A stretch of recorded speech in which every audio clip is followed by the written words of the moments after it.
CMS and let's start from here। तो अगर हम अपना कल का लेक्चर देखते हैं तो हम बात कर रहे थे प्रोडक्शन पॉसिबल कर्व्स के ऊपर। प्रोडक्शन पॉसिबल कर्व्स के ऊपर हमने अपने कल के लेक्चर में बात की थी, क्योंकि हम इकोनॉमिक सिस्टम तो पहले ही कवर कर चुके थे। तो हमने बात यहाँ से शुरू की थी कि प्रोडक्शन पॉसिबल कर्व्स उन कॉम्बिनेशंस को जाहिर करता है जो कॉम्बिनेशन हम अपने महदूद वसाइल में रहते हुए प्रोड्यूस कर सकते हैं, और ये एफिशिएंट कॉम्बिनेशंस होते हैं। ठीक है जी।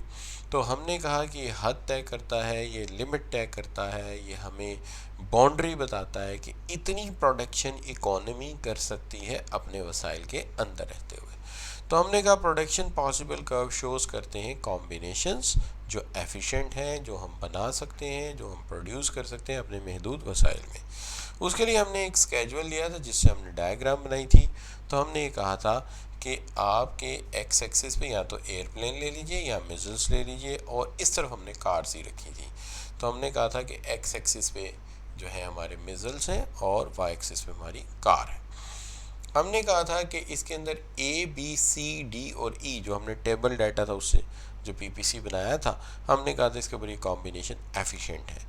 और इनको एफिशिएंट साबित करने के लिए हमने इसके ऊपर एक पॉइंट दिया था जिसको हमने ओवर ऑप्टिमम डिक्लेयर किया था कि ये वो पॉइंट है जो हमारे लिए रीचेबल नहीं है। अभी हमारे पास इतने वसाइल नहीं कि हम इतनी बड़ी बात को सोचें, तो ये ओवर ऑप्टिमम है। जबकि एक पॉइंट उससे नीचे लिया था जिसको हमने एम कहा था, और इसको हमने कहा था ये अंडर ऑप्टिमम पॉइंट है कि जो हम रीच में तो ला सकते हैं, वसाइल में तो आ सकता है बेशक, लेकिन ये दोनों में से किसी एक कमोडिटी की अमाउंट कम दे रहा है। आइदर या तो मिजल्स कम कर रहा है या ये कार कम कर रहा है, लिहाजा ये अंडर ऑप्टिमम है। ये दो पॉइंट की मदद से हमने साबित किया था कि ए बी सी डी और ई ही एफिशिएंट कॉम्बिनेशन है।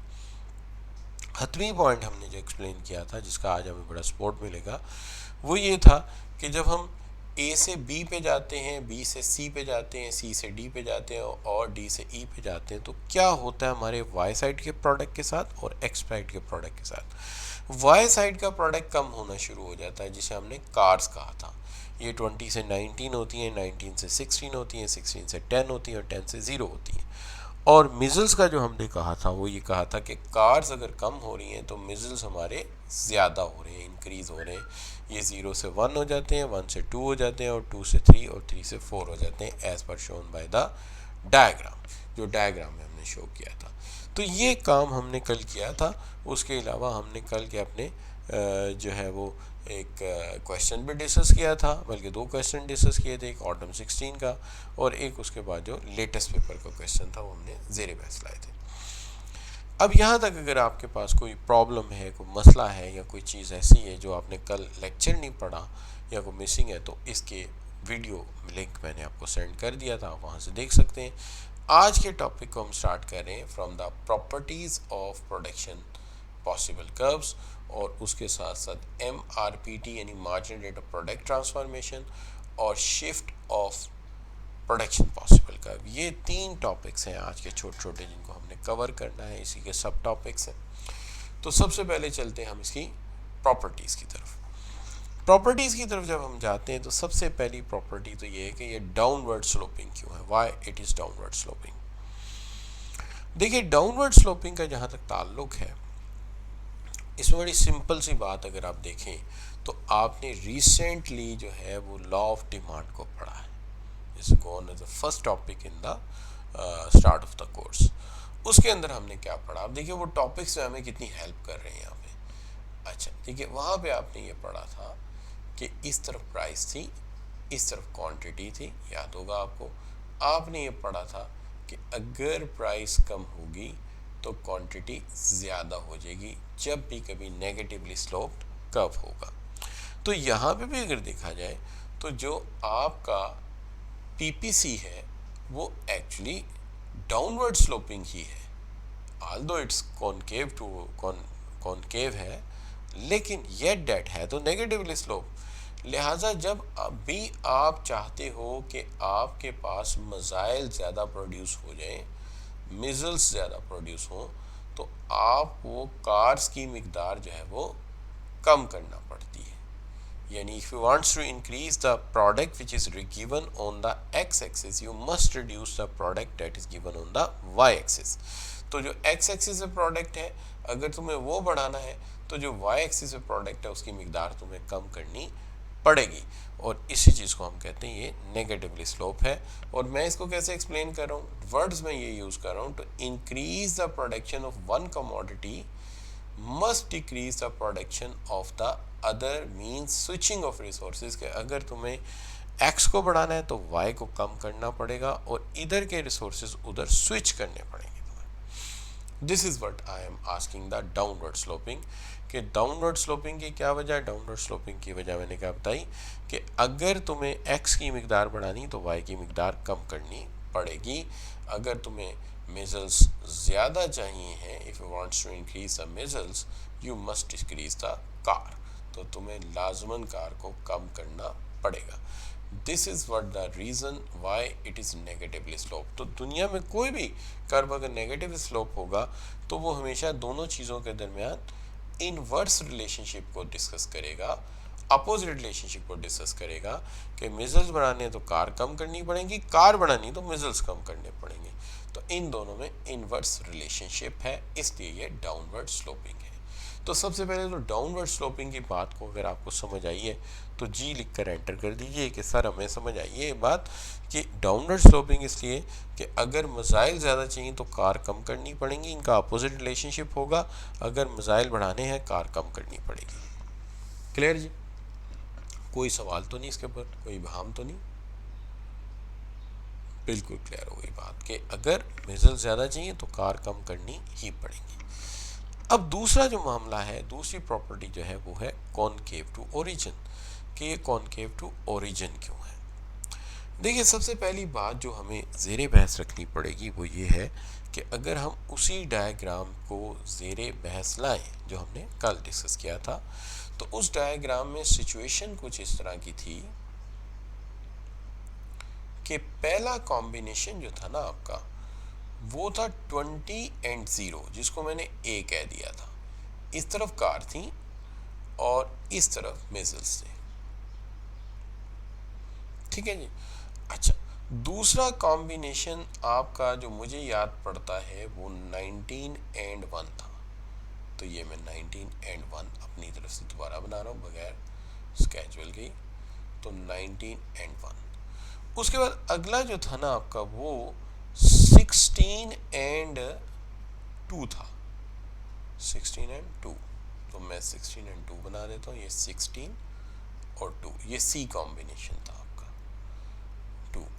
और जो बिल्कुल इसके बाद नेक्स्ट था वो 10 और 3 था, तो ये आपका हो गया 10 एंड 3।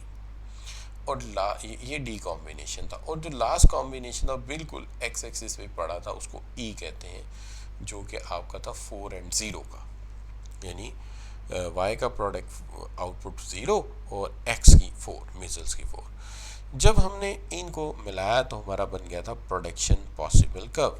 अच्छा, प्रोडक्शन पॉसिबल कर्व अगर आप देखें तो कुछ इस शक्ल का बना था, अगर आपके जहन में हो कल वाला, ये प्रोडक्शन पॉसिबल कर्व था हमारा, जिसको हमने PPC या PPF कहा था, ठीक है जी।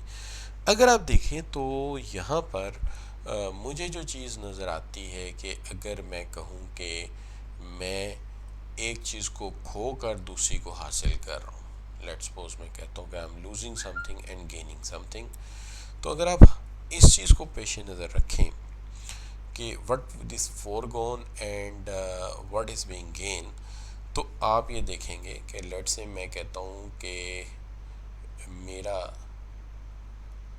गेन ऑफ x रेशो है लॉस ऑफ y के साथ। मेरा गेन ऑफ x रेशो है लॉस ऑफ y के साथ। तो मैं जब a से b पे जाता हूँ तो मेरा x का गेन क्या है और y का लॉस क्या है, कोई बता सकता है मुझे? जी शाबाश, कुछ पाने के लिए कुछ खोना पड़ता है, शुएब अफजल बिल्कुल ठीक कह रहे हैं। तो मैं ए से बी पे जाता हूँ तो what is the ratio, actually ratio क्या है, गेन की रेशो क्या है, लॉस की रेशो क्या है। देखिए अगर गौर करें तो मैं 20 से 20 पे 19 से पे गया हूँ, यानी 20 से 1 पे गया हूँ। तो मैंने एक मजाइल हासिल किया एक गाड़ी देके, यानी गेन जो है that is 1 missile and loss जो है डेट इज 1 कार। लेकिन जब मैं बी से सी पे जाता हूं तो फिर मैं 3 गाड़ियां देकर एक मिजल हासिल करता हूं, तो मेरा गेन 1 मिजल है, लॉस मेरा 3 है। ठीक है, अच्छा तो नहीं 1916 3 बनेगा ना बेटा, शुएब बेटे, ठीक है। अच्छा फिर अगर आप देखें तो आप सी से डी पे जाते हैं, ठीक है। अच्छा सी से डी पे जाते हैं। अच्छा एग्जामिनर को आपने एक तरीका बताना है कि अगर ये आपने लिखा है तो देखिए गेन किस तरफ है और लॉस किस तरफ है, ये आपने बताना है उसको, ताकि अगर आप उलट लिखें तो तब भी इधर लॉस इधर गेन हो जाए तो फिर बताया हो कि ये मैं इस तरह से लिख रहा हूँ।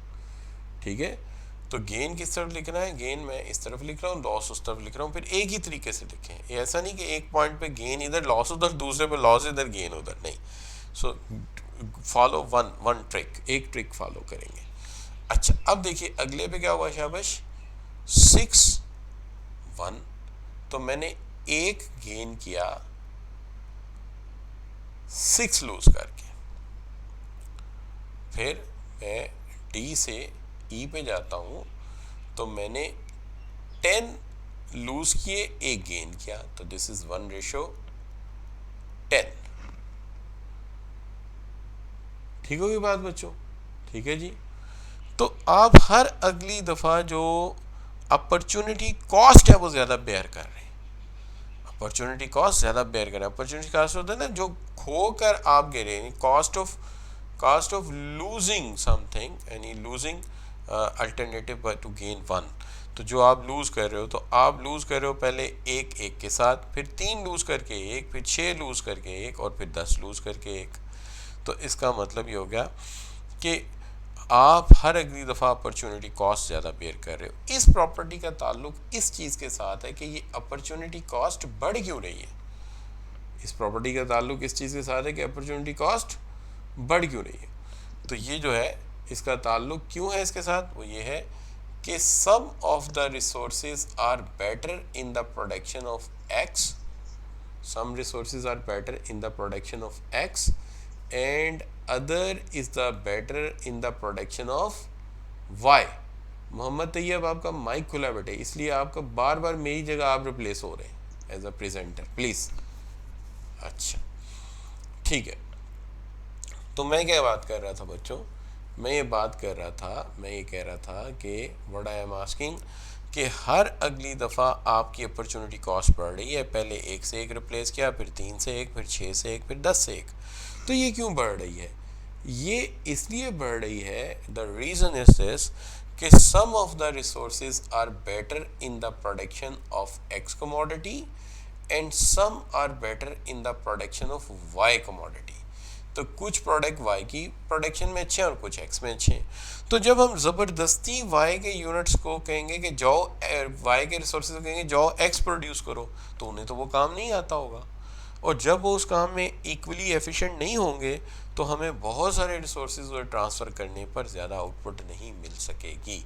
This is what the reason is कि जो बंदा माहिर है गाड़ियाँ बनाने का, आप उसे कहोगे जाओ जाके मज़ाइल बनाओ, तो वसाइल बनाना और काम है और गाड़ियाँ बनाना और काम है। इसलिए जैसे जैसे वसाइल इधर से उधर जाएंगे तो जो इधर के स्पेशलिस्ट उधर जा रहे हैं वो इक्वली एफिशिएंट नहीं हो सकेंगे, ठीक है। तो जनाब बताइए कि ये बात क्लियर है आपको।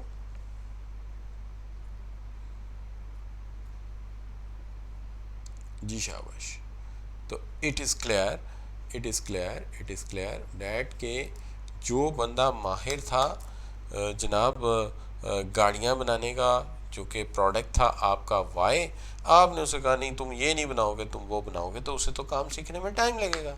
लिहाजा जब वो उधर जाएगा तो इक्वली एफिशिएंट नहीं होगा। ये वजह है कि ये कॉनकेव है, ये वजह है कि ये हर अगली दफ़ा ज़्यादा नुकसान हो रहा है, तो ज़्यादा नुकसान होने की वजह से इसकी शक्ल कॉनकेव हो जाती है कि पहले नुकसान थोड़ा किया, फिर उससे ज़्यादा किया, फिर उससे ज़्यादा किया, फिर उससे ज़्यादा किया, तो नुकसान ज़्यादा हो रहा है, अपॉर्चुनिटी कॉस्ट ज़्यादा बेयर कर रहे हैं, इसलिए ये कॉनकेव है।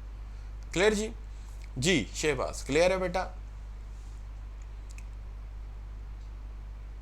So this is what the concave means कि आपको हर अगली दफ़ा कुर्बानी ज़्यादा देनी पड़ेगी, सेक्रीफाइस ज़्यादा करनी पड़ेगी। जी उमर, क्लियर है?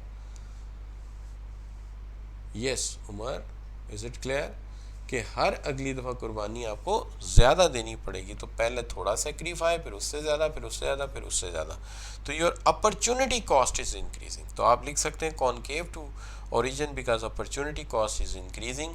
We are using the specialist of car producers to produce missiles and they are not the equally efficient. So that is why it is concave to origin. लेकिन अगर आप इस स्टेटमेंट तक में दूध रहेंगे तो ज़्यादा अच्छा है कि वहाँ लिखने में आपको आसानी रहेगी कि some of the resources are better in the production of commodity X, good X missiles, and some of the better in the production of Y. They are not perfect substitution. ये एक दूसरे का परफेक्ट सब्स्टिट्यूशन नहीं है, यानी उतने ही बराबर efficient नहीं है। ठीक हो गया बच्चों? डायग्राम बनाने की ज़रूरत नहीं पड़ेगी, हाँ मांगे तो बना देंगे, नहीं कहेगा तो नहीं बनाएंगे। अगर वो कहेगा खाली प्रॉपर्टी एक्सप्लेन करो, तो टीचर को समझाने के लिए डायग्राम की ज़रूरत पड़ी है, आपने सिर्फ ये बताना है कि मुझे इसका पता है, तो लिहाजा आप खाली स्टेटमेंट लिख देंगे। चलिए मैं आपको भी बता देता हूँ। देखिए ये सवाल, ये देखिए ये दोनों मैंने इकट्ठी लिख दी। ये क्या है? ये actually I am answering a question which is written over here. Briefly explain the production possible curves is downward sloping, एक डाउनवर्ड स्लोपिंग बता दो और एक कॉनकेव टू ओरिजिन बता दो। तो डाउनवर्ड स्लोपिंग चूंकि निस्बतन आसान है, to increase the commodity of X we have to decrease the commodity of Y, तो इसका उसने एक ही नंबर रखा। लेकिन कॉनकेव टू ओरिजिन के यकीनन 2 नंबर रखे होंगे, चूंकि उसकी वजह, ये ज़रा डिटेल्ड कॉन्सेप्ट है, थोड़ा टेक्निकल भी है कि because input resources are not equally efficient when we use and shift them from the production of Y commodity to Y, they are not proven to be the equally efficient or perfect substitution of each other. Therefore, we have concave to origin. तो आप सिर्फ 2 लाइनें यहाँ लिखेंगे, 1 line वहाँ लिखेंगे, तो ये 3 मार्क्स का क्वेश्चन आपका हल हो जाएगा। क्लियर है बच्चों? परफेक्ट सब्स्टिट्यूशन होते तो बिल्कुल सही कहा शुएब ने बेटा कि फिर ये स्ट्रेट लाइन होती, बिल्कुल सही कहा आपने कहा, लेकिन हमें इतनी डिटेल में जाने की, मतलब आप समझ गए तो अच्छी बात है, बट रिक्वायर नहीं है इसका। ठीक है, तो ये बात क्लियर हो गई, प्रॉपर्टीज़ क्या है, शुक्र अल्लाह का, अल्हम्दुलिल्लाह। अब बात कर लेते हैं इसके ऊपर जो इम्पोर्टेंट कॉन्सेप्ट आ गए, जिसको हम कहते हैं marginal rate of product transformation. Marginal rate of product transformation ही कॉनकेवनेस का दूसरा नाम है। वो क्या है? वो ये कहता है कि भाई मुझे ये बताओ कि तुमने क्या देकर क्या हासिल किया है, what actually you are gaining and what you are losing. तुम लूज क्या कर रहे हो और तुम गेन क्या कर रहे हो। ठीक है जी, तो क्या गेन कर रहे हो और क्या लूज कर रहे हो, क्या फॉरगॉन हो रहा है, क्या दिया जा रहा है और क्या लिया जा रहा है। एक्चुअली वो ये जानना चाहते हैं कि what is actually you gain and what you have given as a foregone, के फोरगोन क्या हुआ। इसी चीज़ को उसने इस तरह एक्सप्रेस कर दिया, उन्होंने कहा इसको कि जनाब बात ये है,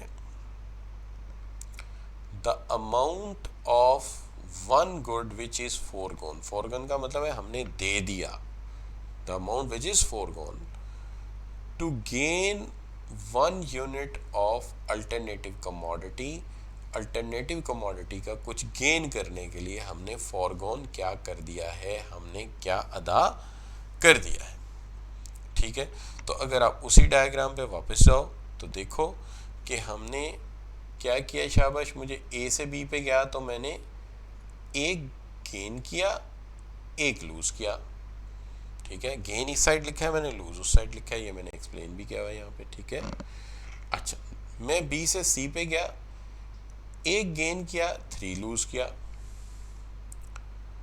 मैं सी से डी पे गया, 1 गेन किया, 6 लूज किया, और फिर मैं डी से ई पे गया, 1 गेन किया, 10 लूज किया मैंने। ये जो मैं गिव एंड टेक कर रहा हूं, इसी को आप क्या कहते हैं? इसी को आप marginal rate of product transformation कहते हैं। याद रहे, अगर तो MRPT पूछता है तो आप ये लिखेंगे the amount of one good which is foregone. वो अमाउंट जो मुझे देनी पड़ी, अदा करनी पड़ी, मुझे उसको अता करनी पड़ी to gain 1 unit of alternative commodity, ताकि मैं अल्टरनेटिव कमोडिटी को 1 यूनिट हासिल कर सकूं। This is called marginal rate of product transformation. अगर वो इसको के डायग्राम से एक्सप्लेन करना है तो आप डायग्राम भी बनाओगे, और अगर वो आपसे कहे कि सिर्फ MRPT को एक्सप्रेस कर दो तो फिर आप सिंपल इतना ही लिखोगे। क्लियर? लेकिन अगर डायग्राम बनाओगे तो फिर तुम ये लिखोगे कि मैं जब A से B पे गया, B से C पे गया, C से D पे गया, D से E पे गया, तो मैंने किस तरह से मज़ीद मिज़ल्स हासिल किए कि मैंने एक मिज़ल के लिए 1 कार दी, फिर मैंने एक मिज़ल के लिए 3 कार दी, फिर एक मिज़ल के लिए 6 कार दी, फिर मैंने एक मिज़ल के लिए 10 गाड़ियाँ दी, और उसकी एक्सप्लेनेशन मैं यहाँ आपको बता के गया हूँ। क्लियर बच्चों? यहाँ तक क्लियर है? What is MRPT? तो concave to origin and MRPT is the same concept. जब वो प्रॉपर्टी की शक्ल में आएगा तो आप कहेंगे they are not perfect substitution of each other when we use the resources of using in product Y to produce X, the opportunity cost increases. और जब आप इसको MRPT भी बात करोगे तो फिर वहाँ पे आप एक्सप्लेन करोगे कि what I am losing to gain what, कि मैं क्या लूज कर रहा हूँ क्या गेन करने के लिए, कि what is foregone to gain 1 unit of commodity X। लेकिन याद रहे, फिर मैं याद कराता चलूँ कि आपने ये एग्जामिनर को क्लियर कर देना है कि आपने गेन किस साइड लिखा है और लॉस किस साइड लिखा है। गेन किस टाइम लिखा है, फोरगॉन किस साइड लिखा है। क्लियर जी? कि हो सकता है आप एग्जाम में जाकर भूल जाएं, आप लॉस इधर कर दें, गेन उधर कर दें, कोई मसला नहीं, लेकिन वाज़ह कर दीजिएगा कि मैंने लॉस इधर किया है, गेन इधर किया है, और अगर गेन इस तरफ लिखा है तो वो भी क्लियर कर दीजिएगा। क्लियर बच्चों? No difficulty? क्लियर हो गया? चलिए, ये हो गया MRPT की बात। अब MRPT के बाद 3 ही कॉन्सेप्ट पढ़ने थे, एक प्रॉपर्टीज़ पढ़नी थी, एक MRPT पढ़ना था, एक कॉन्सेप्ट और था। वो कौन सा था शाबाश जो इन्हें पढ़ाना था आपको? वो कॉन्सेप्ट था आपका शाबाश शिफ्ट ऑफ, हाँ शिफ्ट ऑफ मार्जिन, PPC या PPF की शिफ्ट। चलिए शिफ्ट की तरफ चलते हैं। अब सबसे पहले तो शिफ्ट की जब बात करेंगे तो देखिए, मैं आपको 2 तरह की शिफ्ट इसमें बताता हूँ, याद रखना है इसमें 2 तरह के शिफ्ट होते हैं। बुक्स में इसको 2 तरह से लिखा जाता है। इस तरफ मैं फिर बता दूँ, मैंने मिजल्स रखे हुए हैं, इस तरफ मैंने कार्स रखी हुई हैं। कार तो आप जानते हैं, मिजल वो मिसाइल होते हैं जो जंगों में इस्तेमाल होते हैं। अच्छा, अब मैं बात कर रहा था क्या कि इसके अंदर एक शिफ्ट है कि अगर ये मेरा PPF1 है या PPC1 है तो एक शिफ्ट इस तरफ होगा। इस शिफ्ट को आप आउटवर्ड शिफ्ट कहेंगे, इसको आप क्या कहेंगे? Outward shift. और एक शिफ्ट होगा जिसको आप इनवर्ड शिफ्ट कहेंगे। एक आउटवर्ड शिफ्ट होगा और एक इनवर्ड शिफ्ट होगा। आप अप एंड डाउन भी लिख सकते हो, लेकिन ज़्यादातर बुक्स में ऐसे ही लिखा हुआ है, तो ये PPC2 कर देते हैं और इसको PPC0 कर देते हैं, ठीक है, या PPC खाली PPC लिख देते हैं।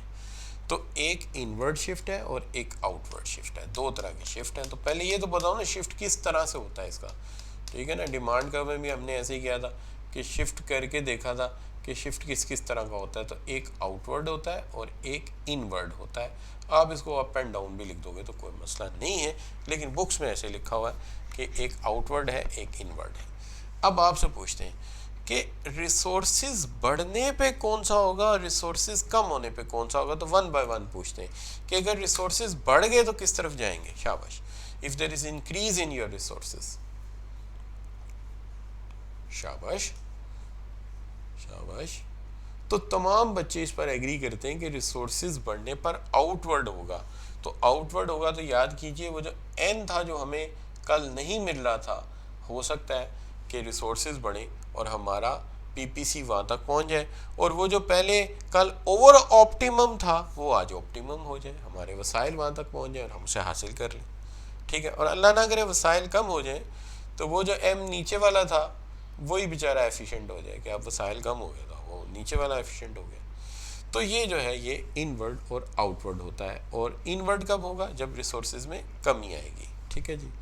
अच्छा, अब यहाँ ये बात है कि रिसोर्सेज बढ़ने वाले रिसोर्सेज कौन से, कम होने वाले कौन से, कभी कभी लिस्ट भी बतानी पड़ जाती है। तो इसमें 4 एक याद कर लें पड़े। मिसाल के तौर पे एक ये हो सकता है कि आपके मुल्क में टेक्नोलॉजी जो है वो चेंज हो जाए और उसके अंदर इम्प्रूवमेंट आ जाए। तो पूरा सेंटेंस लिखना आपने, improvement in technology.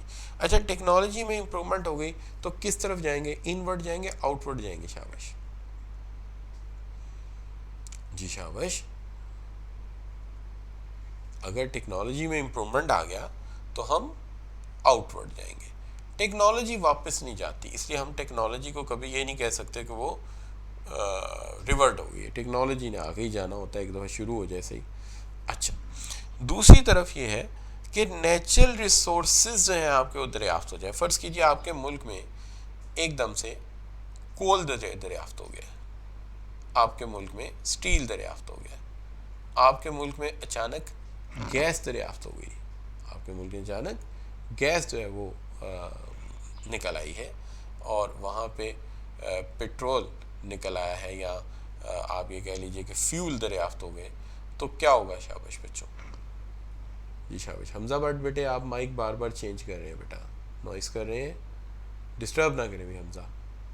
So never, आप दोबारा ना तंग काम हो हमजा भट्ट, अब दोबारा ये प्रॉब्लम ना आए भाई। अच्छा बच्चों, अपनी डिवाइस को एक जगह रखें और कॉपी पेंसिल से लेक्चर सुने, बार बार उसकी पोजीशन चेंज ना करें, बार बार अपनी डिवाइस को टच ना करें, मेरी तस्वीर हटती है सामने से। अच्छा बच्चों, अब बताइए अगर आपके मुल्क में कोल, स्टील, गैस और पेट्रोल दरियाफ्त हो जाए तो किस तरफ जाएगा ये? शाबाश, then obviously it's go for outward. ठीक है जी, तो ये आउटवर्ड चला जाएगा। लेकिन अगर ये किसी मुल्क में थे और ख़त्म हो गए, पहले बहुत ज़्यादा थे लेकिन अब यूज़ हो गए, ख़त्म हो गए, तो फिर ये इनवर्ट चला जाएगा। बिल्कुल। अच्छा जी, अगर आपकी हाँ मुल्क में पॉपुलेशन बढ़ जाए, आबादी ज़्यादा हो जाए और लोग एजुकेशन और ट्रेनिंग पे बहुत फोकस करना शुरू हो जाए, ठीक है जी, एजुकेशन और ट्रेनिंग पे बहुत ज़्यादा फोकस करना शुरू कर दें, फिर क्या होगा? फिर भी ये आउटवर्ड जाना शुरू हो जाएगा। अच्छा, और अगर आबादी कम हो जाए, फिर अगर पॉपुलेशन कम हो गई, फिर क्या होगा बच्चों? फिर ये इनवर्ट चला जाएगा। बिल्कुल ठीक हो गई बात। अच्छा जी, चलिए इसके बरअक्स हम ये कर लेते हैं कि अगर आपके मुल्क में बहुत ज़्यादा सॉफ्टवेयर प्रोग्रामर इकट्ठे हो जाएं, बहुत सारे सॉफ्टवेयर प्रोग्रामर्स आ जाएं आपके मुल्क में, आपके मुल्क में बहुत ज़्यादा सीए करना शुरू कर दें लोग, बहुत ज़्यादा पीएचडी आ जाए आपके मुल्क में, तो फिर क्या होगा? शाबाश, बहुत ज़्यादा सॉफ्टवेयर प्रोग्रामर आ जाएं, बहुत ज़्यादा चार्टर्ड अकाउंटेंट आ जाएं, फिर क्या होगा? फिर भी ये आउटवर्ड चला जाएगा, बाहर की तरफ मूव कर जाएगा। तो ये हो जाएगा अमूमी तौर पे। आप पूछे ना कोई बंदा कार्डिक सर्जरी कराने अमेरिका जा रहा है, भाई क्यों जा रहे हो?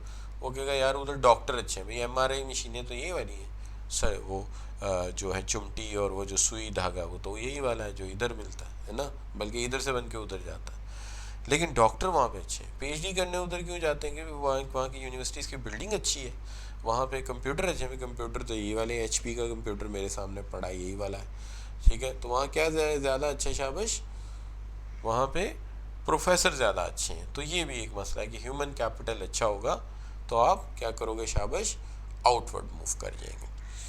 तो ये बच्चों इसके आउटवर्ड शिफ्ट की वजह हो सकती है। लेकिन ये तो बड़ी आसान सी बात है कि रिसोर्सेज बढ़ेंगे तो आउटवर्ड, रिसोर्सेज कम होंगे तो इनवर्ड। असल जो चीज़ है समझने वाली वो ये है कि इसमें दो तरह की ग्रोथ हो सकती है। एक तो बैलेंस ग्रोथ हो सकती है। बैलेंस ग्रोथ में क्या होगा? बैलेंस ग्रोथ में ये होगा कि आपके वसाइल में इजाफा दोनों तरह के प्रोडक्ट्स में होगा, जैसे कि मिजल्स भी आप बढ़ाओगे और गाड़ियाँ भी आप बढ़ाओगे। तो इस तरह की प्रोडक्शन को, इस तरह की ग्रोथ को हम बैलेंस ग्रोथ कहते हैं। इसमें दोनों की आउटपुट बढ़ेगी, ठीक है।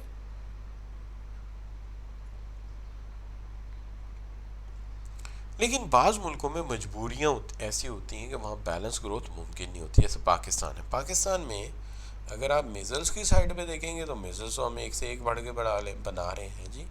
गौरी 2, गौरी 3, गौरी 5, पता नहीं कौन कौन से मिज़ल बन गए।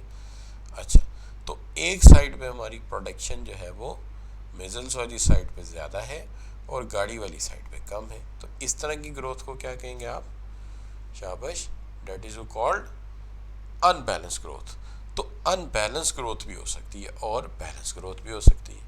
तो हम इसको कहेंगे ये हमारी बैलेंस ग्रोथ है और ये हमारी अनबैलेंस ग्रोथ है। आल दो की हेडिंग हमने कुछ और दिए हुए थे, ये मैं काट देता हूँ, ठीक है जी। यह जापान है। जापान में क्या होता है जी?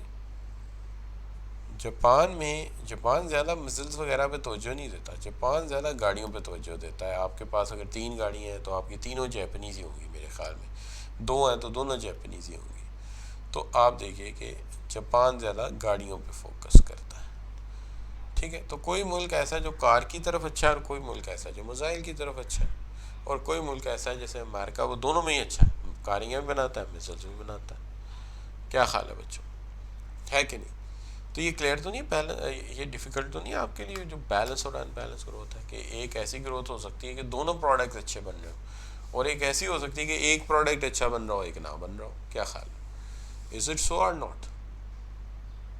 जी, अगर क्लियर है तो जी लिख के एंटर करेंगे तो मुझे समझ आ जाएगी कि आप बात क्लियर है, ठीक है जी। तो आप ये समझ गए कि क्या कहना चाह रहा हूँ मैं? ये कहना चाह रहा हूँ बच्चों कि अगर टेक्नोलॉजी बढ़ती है, ह्यूमन कैपिटल बढ़ता है, नए रिसोर्सेज दरियाफ्त होते हैं, तो आउटवर्ड, और अगर इनमें कमी आती है तो इनवर्ड, ये बैलेंस हो गया।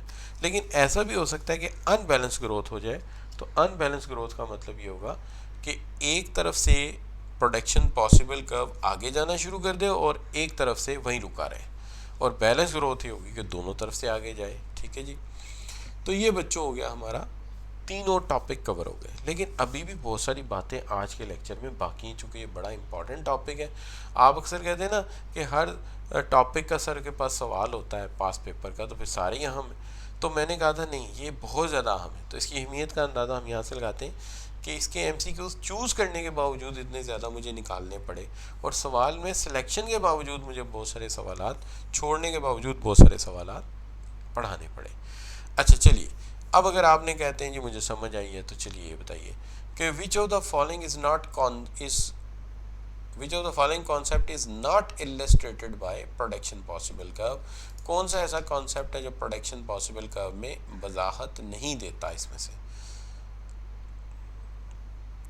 जी शाबाश, which one is a topic which is not elaborated by production possible curve?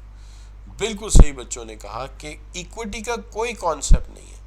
इसके अंदर एफिशिएंसी भी हमने पढ़ी है कि इसके ऊपर सारे पॉइंट एफिशिएंट होते हैं, पढ़े हैं।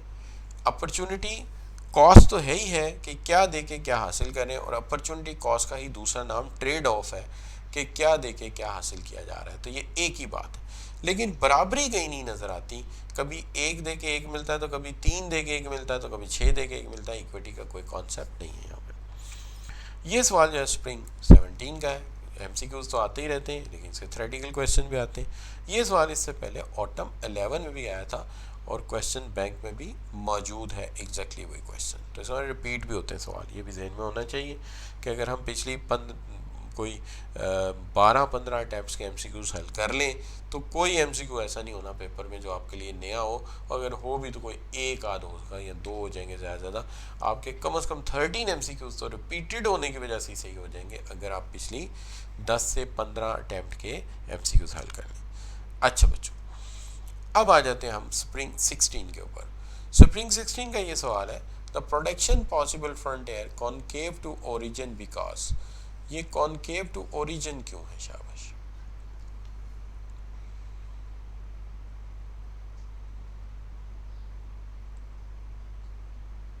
जी शाबाश।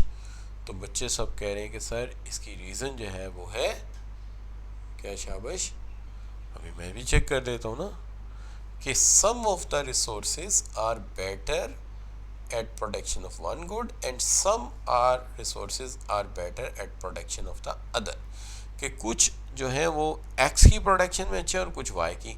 तो जब हमें एक्सचेंज करना पड़ता है तो हमारी अपॉर्चुनिटी कॉस्ट बढ़ जाती है, पहले एक के बदले एक, फिर 3 के बदले एक, फिर 6 के बदले एक। तो इसलिए कि चूँकि कुछ ए में अच्छे हैं कुछ बी में अच्छे हैं, ये बात हमने पढ़ी भी है, ये बात गालिबन हमने यहाँ पे पढ़ी है। ये देखिए property number this, some of the resources are better in the production of good X missiles and some are better in the production of Y, they are not perfect substitution of each other. तो ये एक दूसरे का perfect substitution नहीं है, ठीक है। अच्छा, तो एक दूसरे का परफेक्ट सब्स्टिट्यूशन नहीं है, ठीक है जी। अच्छा, in order to produce one good resources must diverted from one to the other, के दूसरे से डिवर्ट किए जा सकते हैं दूसरे की तरफ। ये भी बात किसी हद तक ठीक है, लेकिन ये ज़्यादा एग्जैक्टिट्यूड आ जाता है ना इसके अंदर थोड़ा सा एग्जैक्टिट्यूड है। और ये जो डाइवर्ट वाला मामला है ये दूसरी प्रॉपर्टी है, ये प्रॉपर्टी है पहले वाली जिसको कहते हैं, अच्छा पहली प्रॉपर्टी क्या थी बताओ भाई।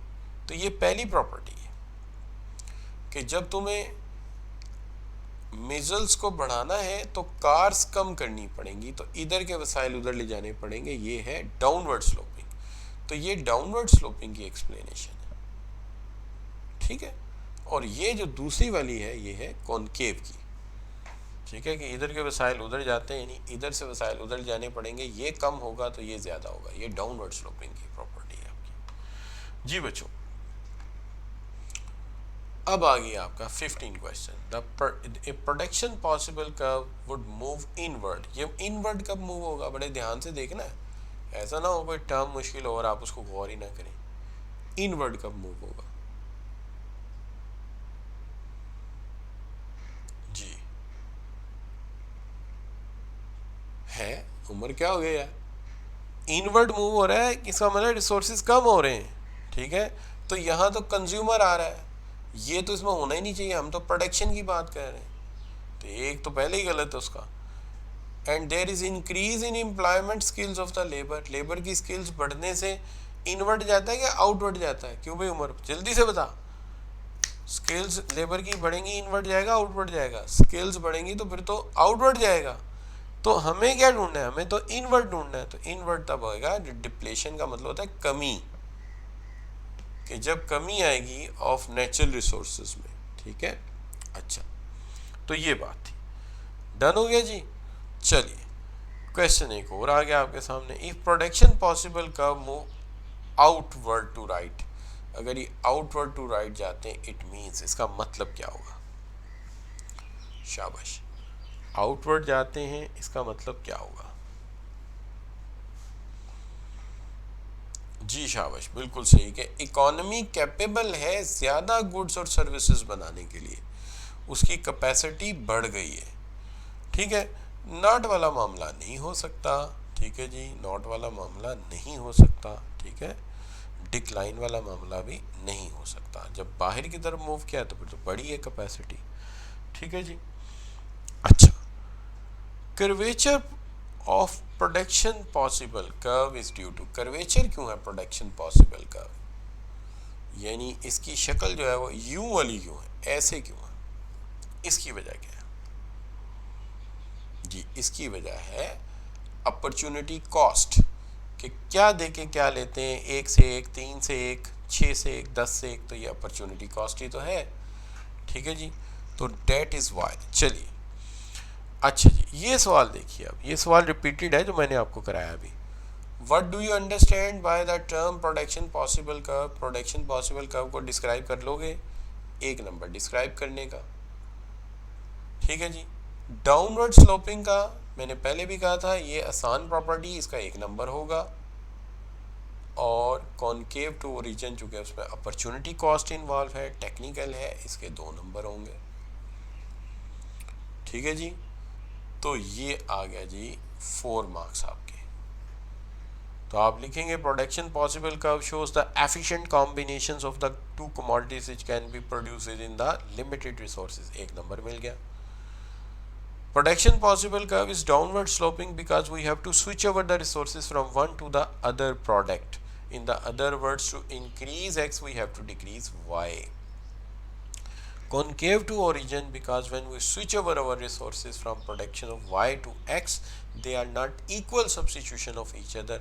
Therefore, opportunity cost increases 1 to 1, 3 to 1, 6 to 1 and 10 to 1. ठीक है जी, डायग्राम की ज़रूरत नहीं है बेटा, 4 नंबर है, उसने डायग्राम मांगी नहीं, जहाँ डायग्राम ना कहे डायग्राम यहाँ रहेगी ब्रेन में, वो विल नॉट मेड इट। अगर तुमने डायग्राम बनाई, एग्जामिनर कमेंट्स में भी तनकीद करेगा और करता है कि प्रीशियस टाइम वेस्ट किया आपने। 1 नंबर की स्टेटमेंट है बेटा, 2 लाइन इसके लिए चाहिए, 2 इसके लिए चाहिए, 2.5 लाइनें इसके लिए चाहिए, ज़रूरत क्या पड़ी है। अगर हम फजूल डायग्राम बनाएंगे पेपर पूरा सॉल्व ही नहीं होना हमारे से। अच्छा, under what condition PPC shift outward, किन हालात में पीपीसी आउटवर्ड शिफ्ट होता है। 3 नंबर का मामला है, कम से कम 3 रीजन लिखनी चाहिए। मैंने आपको कितनी रीजंस दी हैं? 4। आपको कितनी लिखनी है? 3। टेक्नोलॉजी बढ़ गई, नेचर रिसोर्सेज बढ़ गए, ह्यूमन कैपिटल इम्प्रूव कर गया, ठीक है, या टेक्नोलॉजिकल डेवलपमेंट हो गई, या आपकी लेबर एफिशिएंट हो गई। इसमें से कोई से 3 लिख लो, ठीक हो गया बच्चों। तो 3 रीजंस लिखनी है और मैंने सिर्फ हेडिंग दी है, आपने पूरी स्टेटमेंट लिखनी है। There is increase in the technology which means that is increase in the production speed. Number 2, the more skillful labor due to increase in population and training, there is more workers are available. Number 3, there is more natural resources, our natural resources are increased, there are more coal fuel resources found in the country. तो इस तरह हमें पूरी statement लिखनी, ठीक है जी। क्या time हुए? 53 हुए, जल्दी करो यार। अच्छा जी, अब ये एक दिया हुआ है और आपके स्प्रिंग 13 का सवाल है, टेबल दिया हुआ है, डायग्राम बनानी है, बना लोगे? चलो इसमें बताओ, इसमें x कौन सा है और y कौन सा है। x पे कौन सा कौन सा प्रोडक्ट रखोगे, y पे कौन सा रखोगे? चलो बताओ, कैपिटल गुड्स कहाँ रखोगे? कैपिटल गुड्स x पे रखोगे, y पे? जी, आपने हमेशा याद रखना है कि हमने ओरिजिन से स्टार्ट करना है, तो जो 0 पे होगा उसे एक्स एक्सिस पे रख लीजिएगा, जो 0 पे होगा वो एक्स एक्सिस पे रख लीजिएगा, और जो ज़्यादा बड़ी वैल्यू होगी जैसे 120 उसको y पे ले जाइएगा, आसानी रहेगी आपको, ठीक होगी बात। अच्छा, दूसरा सवाल, वही सवाल रिपीट हुआ है, जो 13 में आया था वो 18 में भी आया हुआ है, सेम वैल्यूज़, थोड़ा फ़र्क है। अब बताइए, अब एक्स एक्सिस पे फिर क्या आएंगी? वही आएंगी कैपिटल गुड्स जो वहाँ पे थी, कहाँ आ जाएंगी? एक्स एक्सिस पे, ठीक होगी बात, नो प्रॉब्लम, ठीक है, सही हो गया। अच्छा, नंबर यार भूल गया हूँ, इंसान है, कॉपी शॉपी करने में कभी नंबर आ जाते हैं, घबराना नहीं चाहिए, क्या ख्याल? नो प्रॉब्लम जी, डन हो जाएगा। अच्छा, इसका जो आंसर है वो मैंने दिया भी हुआ आपको, ये इसका प्रैक्टिकली आंसर है, यानी जो एग्जामिनर का सॉल्यूशन है वो मैं आपको साथ ही भेज रहा हूँ, ठीक है। इसके अंदर इसका बी पार्ट भी है, वो कहता है कि फ़र्ज़ करें कि आप पॉइंट ए से बी पे जाते हैं, तो ये ज़रा एक्सप्लेन कर देते हैं। पॉइंट ए से बी पे जाते हैं या ए से सी पे जाते हैं, तो आपकी अपॉर्चुनिटी कॉस्ट क्या आती है?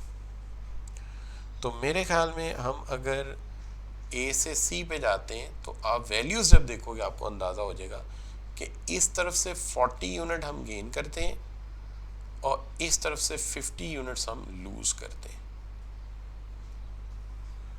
ठीक है, ये हमने इसके अंदर एक्सप्लेन किया हुआ है।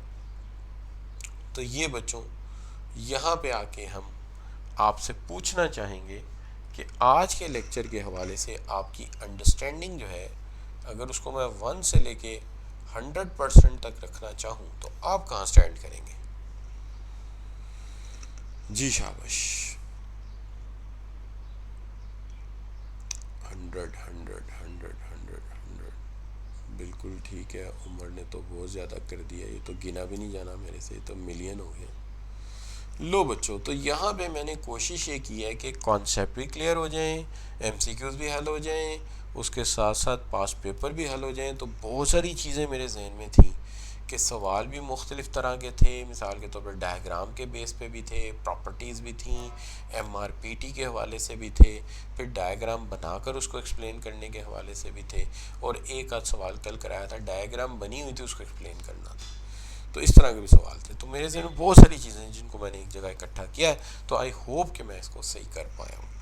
ओके बच्चों, तो यहाँ पे आके चैप्टर हो गया ख़त्म, एंड हो गया, बिल्कुल जी, चैप्टर फिनिश हो गया आपका, चैप्टर नंबर 1। अब कल से यू नो वेरी वेल कि कल से हमने क्या करना है। कल का पहला सेक्शन जो होगा हमारा, वो हम ज़रा डायग्राम्स की एक्सप्लेनेशन के हवाले से डिस्कस करके कल हम चैप्टर नंबर 6 पे मूव कर जाएंगे। चैप्टर 4 एंड 5 अब मैं बिल्कुल लास्ट में जाके कराऊंगा आपको। और आपको याद है मैं 6 पे जाने की वजह भी आपको बताई थी कि मैक्रो का जो सेक्शन है वो स्ट्रेट अवे 50 मार्क्स का सेक्शन है। जब उसमें से 9 या 8 MCQs आ जाते हैं तो फिर ये सेक्शन जो है ये चला जाता है आपका 60 मार्क्स में। इसलिए मैंने इसको जो है पहले कराने का फ़ैसला किया है, लेकिन बेसिक सिखा के, डायग्राम सिखा के, डिमांड सप्लाई क्लियर करके, बाकी चीज़ें बताने के बाद। सो सी यू इंशाल्लाह tomorrow. Thank you very very much. तो कल पहले डायग्राम्स की बात करेंगे, फिर चलेंगे हम चैप्टर नंबर 6 की तरफ इंशाल्लाह। So I am keeping this save, तो मैं इसी हालत में स्लाइड्स पे आपको सेंड कर दूंगा। अल्लाह हाफिज़, अपना ख्याल रखिएगा। फ़ी अमान अल्लाह।